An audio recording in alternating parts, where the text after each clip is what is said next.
Break तो बाद खबर सिलसिला एक बार फिर तो जारी है। ਅੱਜ ਤੋਂ ਉੱਤਰ ਪ੍ਰਦੇਸ਼ ਦੇ ਲਖਨਊ ਵਿੱਚ ਗਲੋਬਲ ਇਨਵੈਸਟਰ ਸਮਿਟ ਸ਼ੁਰੂ ਹੋਵੇਗੀ।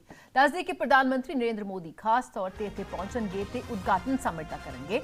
10 ਤੋਂ 12 ਫਰਵਰੀ ਤੱਕ ਇਹ ਗਲੋਬਲ ਇਨਵੈਸਟਰ ਸਮਿਟ ਚੱਲੇਗਾ। ਦੁਨੀਆ ਭਰ ਤੋਂ 10,000 ਤੋਂ ਵੱਧ ਨਿਵੇਸ਼ਕ ਇਸ ਵਿੱਚ ਸ਼ਮੂਲੀਅਤ ਕਰਨਗੇ। जी बिल्कुल, उत्तर प्रदेश के 9 लाख करोड़ का निवेश होने की उम्मीद भी जताई जा रही है। मुख्यमंत्री योगी आदित्यनाथ दे नाल पूरी कैबिनेट जो है वह भी हाजिर रहेगी। तो पीटीसी न्यूज़ उत्तर प्रदेश के पल पल की अपडेट जो है वह भी दिखाई जाएगी। तो बिल्कुल दुनिया भर तो 10,000 तो वध निवेशक इस विच शमूलीयत करनगे। 16 देशों दीआं 304 कंपनियां समिट दे विच हिस्सा लैणगियां। हरप्रीत बंदेशा साडे नाल इस वेले जुड़ चुके हैं। हरप्रीत, जिस तरह दे नाल अज इस समिट का आगाज़ हो रहा है, खास तौर पर इत्थे प्रधानमंत्री नरेंद्र मोदी ने भी पहुंचना उद्घाटन के लिए, की कुछ इस नूं लैके तैयारी, की कुछ जानकारी?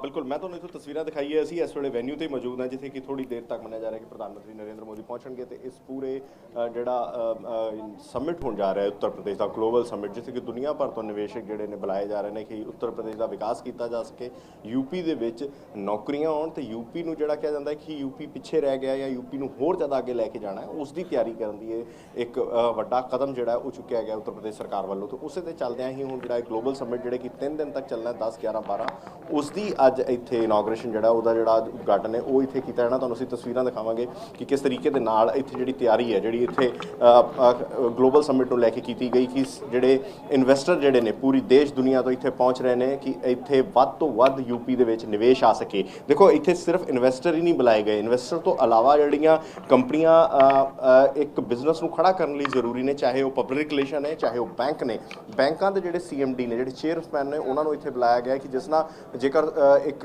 लोन की लोड़ है किसी बिजनेस को खड़ा करने की, किसी बिजनेस को शुरू करने वास्ते, तो उसकी भी इत्थे नाल ही उन्होंने लोगों को जी सहूलत दी जाएगी। विदेश तो जोड़े लोग इत्थे पहुँच रहे हैं, और जो डेलीगेट्स आ रहे हैं उन्होंने वास्ते इत्थे खास इंतजाम किए गए हैं।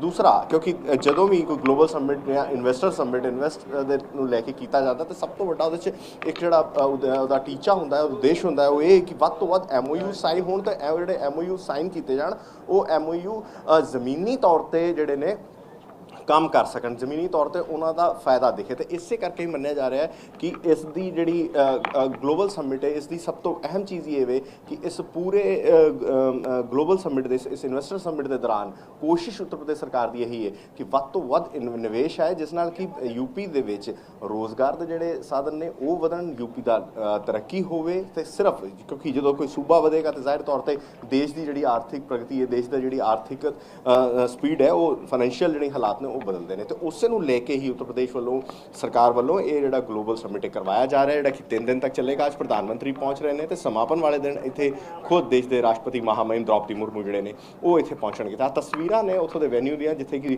प्रधानमंत्री ने पहुँचना, लगभग मन्निया जा रहा है कि करीब 10:30 बजे के करीब 10:15 प्रधानमंत्री जोड़े ने वो पहुँच जाएंगे। तो उस तो बाद इहदा इत्थे इनॉग्रेशन किया जाएगा, उद्घाटन होएगा। तो उस तो बाद जिहड़ी इन्वेस्टर समिट है वो शुरू हो जाएगी। राधा, बिल्कुल हरप्रीत, जो उत्तर प्रदेश की गल करते हैं, देश का दिल मनिया जाता, बहुत अहम जड़ा है ये सूबा है और इत्थे इन्वेस्टर समिट कराना बहुत अहम। और जो निवेशक इत्थे आउणगे, जो निवेश करते हैं, इन्वेस्ट करते हैं, तो इस दे नाल ना सिर्फ उत्तर प्रदेश बल्कि पूरे भारत की जिहड़ी है तरक्की दे विच एक योगदान हो जाता है अहम।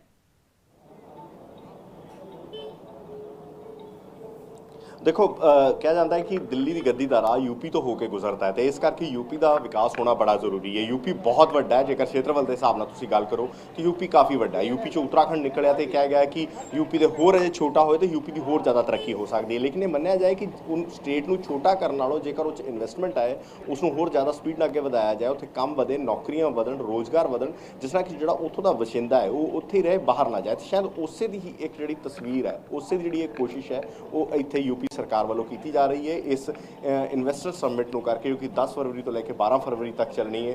तो इस दे विच कोशिश सरकार की यही है कि वध तो वध जिहड़ा इन्वेस्टर है वो इत्थे आए, वध तो वध जिहड़े निवेशक ने वो इत्थे निवेश करन। देखो, सब तो अहम चीज़ जिहड़ी रही जिहड़ी कि पंजाब नाल जोड़दी है कि पंजाब के उद्योगपति जिहड़े ने वो मुख्यमंत्री योगी आदित्यनाथ नाल मुलाकात कर चुके हैं।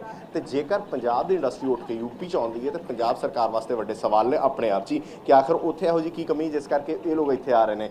ਸਰਕਾਰ यूपी ਦੀ ਬੜੇ ਸਾਰੇ ਵਾਅਦੇ ਕਰ ਰਹੀ ਕਿ ਅਸੀਂ ਸਿੰਗਲ ਵਿੰਡੋ ਤੋਂ ਲੈ ਕੇ ਹਰ ਤਰੀਕੇ ਦਾ ਸਿਸਟਮ ਜਿਹੜਾ ਉਹ ਸੈੱਟ ਕਰਕੇ ਦੇਵਾਂਗੇ। ਲਾਅ ਐਂਡ ਆਰਡਰ ਦੀ ਗੱਲ ਕਰੀਏ ਤਾਂ ਪਿਛਲੇ ਕੁਝ ਸਮੇਂ ਤੋਂ यूपी ਜਿਹੜਾ ਲਾਅ ਐਂਡ ਆਰਡਰ ਦੇ ਵਿੱਚ ਚੰਗਾ ਪਰਫਾਰਮ ਕਰਦਾ ਨਜ਼ਰ ਆਇਆ ਤੇ ਇਸੇ ਕਰਕੇ ਹੀ ਸਰਕਾਰ ਦੀ ਇਹ ਕੋਸ਼ਿਸ਼ ਹੈ ਕਿ ਸਰਕਾਰ ਜਿਹੜਾ ਇਨਵੈਸਟਰ ਹੈ ਜ਼ਿਆਦਾ ਤੋਂ ਜ਼ਿਆਦਾ ਲੈ ਕੇ ਆਇਆ ਜਾਏ, ਇਨਵੈਸਟਮੈਂਟ ਜ਼ਿਆਦਾ ਤੋਂ ਜ਼ਿਆਦਾ ਹੋਵੇ, ਜਿਸ ਨਾਲ ਕਿ ਜਿਹੜੀ ਤਸਵੀਰ ਹੈ यूपी ਦੀ ਉਹ ਆਉਣ ਵਾਲੇ ਦਿਨਾਂ 'ਚ ਹੋਰ ਜ਼ਿਆਦਾ ਬਦਲ ਸਕੇ। जी जी हरप्रीत, शुक्रिया फिलहाल दी है सारी जानकारी। सो इन्वेस्टर समिट जड़ा है आज शुरू हो रहा है, 10 तो 12 फरवरी तक चलेगा। सो जानकारी पल पल दी पीटीसी न्यूज़ से, पीटीसी न्यूज़ उत्तर प्रदेश के सारे दर्शक देख सकेंगे।